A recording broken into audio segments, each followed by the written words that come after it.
अस्सलाम वालेकुम स्टूडेंट्स, कैसे हैं आप सब लोग।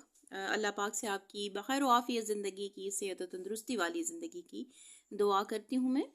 अच्छा जी, आज के लेक्चर में मैंने जैसे आपको पहले बताया था कि हम नोट्स की सूरत में अब अपने पूरे चैप्टर जो कि हम ख़त्म कर चुके हैं यूनिट नंबर 2 को, उसको नोट्स की सूरत में कवर करेंगे। तो अपने लेक्चर का आगाज़ करती हूँ अल्लाह पाक का बाबरकत नाम लेते हुए, नबी पाक सल्लल्लाहु अलैहि वसल्लम पर दुरूद पाक पढ़ते हुए मैं आज के लेक्चर का आगाज़ करती हूँ। सबसे पहले हमने स्ट्रक्चर ऑफ फ्लावर के डिफरेंट पॉइंट्स को नोट्स की सूरत में लिखा है विद हेडिंग्स। हमने इसकी नोट्स मेकिंग की है। तो मेन हेडिंग जो है वो इसकी आ जाएगी स्ट्रक्चर ऑफ द फ्लावर, ठीक है। उसके बाद इसके पार्ट्स आ जाएंगे और आपको पता है कि पार्ट्स में कौन कौन सी चीज़ इन्वॉल्व है, सेपल, पेटल, स्टेमन और कार्पल है। अब आपकी बुक में जो डायग्राम बनी हुई है उसमें इसकी जो डेफिनेशन है वो सिर्फ 2 पॉइंट्स की ली गई है, मींस के स्टेमन्स और कार्पल की गई है, ठीक है। तो अगर आप सेपल्स और पेटल की डेफिनेशन, जो कि बहुत ही कॉमन डेफिनेशन है, बनाना चाहें तो आप डायग्राम के साथ सेपल और पेटल को भी कवर कर सकते हैं। स्टेमन की डेफिनेशन की हेडिंग आ जाएगी मेल रिप्रोडक्टिव पार्ट है, ठीक है। और आपको पता है कि इसके अंदर स्पर्म सेल्स आते हैं या पोलन ग्रेन्स आते हैं। अब इसके इंपॉर्टेंट पार्ट्स कौन कौन से हैं, या आप पार्ट्स अब देख रहे हैं कि एंथर और filament, long filament thread like structure होता है, और वो पार्ट्स जो है वो इसके अंदर शामिल होगा। यानी हम 2 मेन इसके पार्ट्स के बारे में बताएंगे कि इसमें 2 मेन पार्ट्स शामिल होते हैं। एक होता है जी फिलामेंट लॉन्ग, और एक उसके साथ आ जाता है एंथर पोर्शन। एंथर के पोर्शन के अंदर आपको पता है कि पोलन ग्रेन्स मौजूद होते हैं। इसके बाद आप इसकी neat and clean diagram show कर देंगे। मैंने आपकी बुक से ही इसकी डायग्राम को रिप्रेजेंट किया है, तो अगर आप पूरा फ्लावर बनाना चाहें तो आप पूरा भी बना सकते हैं। और उसके बाद ये वाला जो पोर्शन है ये है जी स्टेमन पोर्शन, जिसके 2 मेन पार्ट्स हैं, आपको पता है। एक इसका एंथर पोर्शन है और एक इसका फिलामेंट पोर्शन है। और बेसिकली ये जो 2.1 है इसी को मैंने पॉइंट्स में नोट्स में कवर किया है इस टॉपिक को। नेक्स्ट जो आ जाएगा मेन पॉइंट जिसकी हमने नोट मेकिंग की है वो है कार्पल पोर्शन, ठीक है जी। कार्पल की डेफिनेशन की मेन हेडिंग आ जाएगी। ये क्या है, ये फीमेल रिप्रोडक्टिव पार्ट है। जिस तरीके से स्टेमन मेल है और तो कार्पल जो होगा वो फीमेल होगा। इसके मेन इंपॉर्टेंट जो पार्ट्स हैं वो आप देख लें कि इसमें स्टेगमा आ जाता है, स्टाइल आता है, ओवरी आ जाता है और ओव्यूल आ जाता है। इसके बाद इसकी भी नीट एंड क्लीन डायग्राम बन जाएगी, ठीक है। आपने ये शॉर्ट नोट्स की सूरत में कवर करना है। लॉन्ग में भी आप लिख सकते हैं कि अगर आपको स्ट्रक्चर ऑफ द फ्लावर पे एक कंप्लीट नोट आ जाता है लॉन्ग क्वेश्चन की सूरत में, तो फिर भी आप इसको अलग अलग डिफाइन कर सकते हैं। अगेन इसकी जो डायग्राम है वो भी आपने अपनी बुक से रिप्रेजेंट करनी कि ये जो इसका फीमेल रिप्रोडक्टिव पार्ट है यही आप इसकी डायग्राम में शो करेंगे और इसकी नीट एंड क्लीन सी डायग्राम को ड्रॉ कर लेंगे। इसके बाद आप देखें कि नेक्स्ट जो चीज़ है वो आ रही है स्पर्म्स, ठीक है। ये इसी पोर्शन के अंदर से है, इसके नोट्स की मेकिंग में है कि स्पर्म्स क्या होते हैं। डेफिनेशन के लिहाज से आप लिख लेंगे कि ये मेल रिप्रोडक्टिव पार्ट है और इसमें मेल ही गैमेट्स या स्पर्म्स मौजूद होते हैं।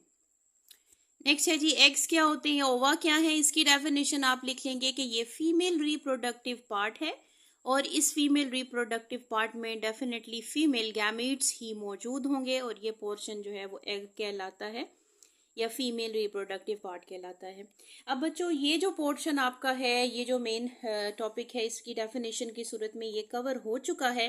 नेक्स्ट जो इम्पॉर्टेंट टॉपिक हम कवर करेंगे नोट्स में वो रिप्रोडक्शन का है कि हमने टाइप्स ऑफ द रिप्रोडक्शन को डिस्कस करना है और हमने सेक्सुअल रिप्रोडक्शन के बारे में डिफाइन करना है कि प्लांट्स के अंदर सेक्सुअल रिप्रोडक्शन कैसे होती है। मेन जो प्रोसेस जिसकी प्रोसीजर्स के बाद प्लांट जो है वो सेक्सुअल रिप्रोडक्शन करता है, उसमें हमारे पास पॉलिनेशन आ जाता है, फर्टिलाइजेशन आता है, सीड फॉर्मेशन और इसके साथ ही सीड जर्मिनेशन आ जाता है, ठीक है जी। ये पॉलिनेशन का जो पहला प्रोसीजर है, पहला स्टेप है, इसको हम कवर करेंगे। सबसे पहले मैंने नोट्स की मेकिंग में रिप्रोडक्शन की डेफिनेशन को मेंशन किया है। आप इसी तरीके से स्टार्ट लेंगे कि ये प्रोसेस जिसमें living organism of spring produce करते हैं उसको रिप्रोडक्शन कहा जाता है। अब हमारे पास रिप्रोडक्शन की कितनी टाइप्स होती हैं, रिप्रोडक्शन की 2 मेन टाइप्स होती हैं। Number 1 is sexual reproduction and number 2 is asexual reproduction, ठीक है जी। अब जो स्टेप्स हैं जो सेक्सुअल रिप्रोडक्शन के होते हैं या जो प्रोसेसेस हैं जिससे कोई प्लांट बॉडी अगर सेक्चुअली रिप्रोड्यूस हो तो वो किस तरीके से गुजरती है। इसमें हमारे पास स्टेप्स हैं जी, पॉलिनेशन, फर्टिलाइजेशन, सीड फॉर्मेशन और सीड जर्मिनेशन। ये इंपॉर्टेंट टॉपिक्स हैं जो कि सेक्सुअल रिप्रोडक्शन के मेन स्टेप्स हैं। ठीक है जी, आज हम जो इसका स्टेप, इंपॉर्टेंट स्टेप उसको डिस्कस कर रहे हैं या मैं रिप्रेजेंट कर रही हूँ उसको नोट्स की सूरत में, वो है जी पॉलिनेशन। ठीक है, सबसे पहले आप पॉलिनेशन की डेफिनेशन को कवर करेंगे कि पॉलिनेशन की डेफिनेशन क्या है। पॉलिनेशन की मेन हेडिंग आ जाएगी। इसके बाद हम डेफिनेशन लिखेंगे कि ये क्या ट्रांसफर ऑफ पोलन ग्रेन्स है from the anther to the stigma. ठीक है जी, जस्ट ये ट्रांसफॉर्मेशन का नाम है। अब ट्रांसफर होगी तो उसके बाद जो फर्दर स्टेजेस हैं, जो फर्दर प्रोसेसेस हैं सेक्सुअल रिप्रोडक्शन के, वो होंगे। सबसे पहले ट्रांसफर होगी। अब ट्रांसफर भी जो पॉलिनेशन के अंदर टाइप्स ऑफ द पॉलिनेशन होती हैं वो 2 मेन टाइप्स हैं। ठीक है जी, कौन सी? एक होती है सेल्फ पॉलिनेशन और एक होती है क्रॉस पॉलिनेशन। अब प्लांट्स सेल्फ पॉलिनेट किस तरह करते हैं और क्रॉस पॉलिनेशन किस तरह करते हैं, ये अब हम स्टेप बाय स्टेप नोट्स की सूरत में देखेंगे कि यहाँ हमें नोट्स किस तरह बनाने हैं और किस तरह ये पॉइंट कवर करने हैं। पहले नंबर पर आ जाएगी सेल्फ पॉलिनेशन की डेफिनेशन के सेल्फ पॉलिनेशन का प्रोसीजर क्या है, इसका मतलब क्या है। जब पॉलन ग्रेन की जो ट्रांसफॉर्मेशन है अगर किसी भी प्लांट के एंथर पोर्शन यानी उस फ्लावर के एंथर पोर्शन से स्टेगमा की तरफ चला जाए, ठीक है, इसकी ट्रांसफॉर्मेशन हो लेकिन फ्लावर सेम हो, तो उस तरह की पॉलिनेशन को हम क्या कहेंगे? सेल्फ पॉलिनेशन कहेंगे। ठीक है जी, आपकी ये डेफिनेशन आ जाएगी।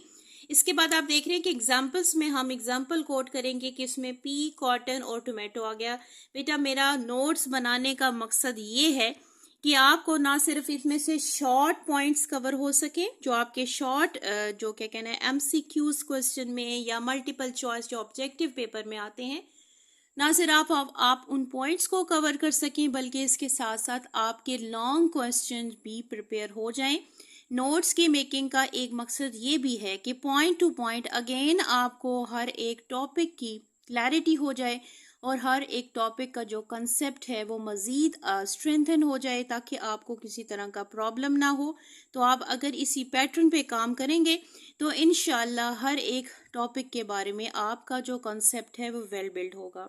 इसके बाद आप इसकी नीट एंड क्लीन डायग्राम यहाँ पर शो कर देंगे। अगेन आपकी बुक की जो डायग्राम है उसमें ये जो डायग्राम है, क्योंकि ये ए और बी रिप्रेजेंट करें कि एक ही प्लांट बॉडी के ऊपर 2 फ्लावर मौजूद हैं और इन्होंने आपस में सेल्फ पॉलिनेशन की है, तो आप इस तरह की डायग्राम जो है वो इसकी डेफिनेशन के साथ कवर करेंगे। ठीक है, इसके बाद जी नेक्स्ट जो इसकी टाइप आ रही है पॉलिनेशन की, that is called cross pollination.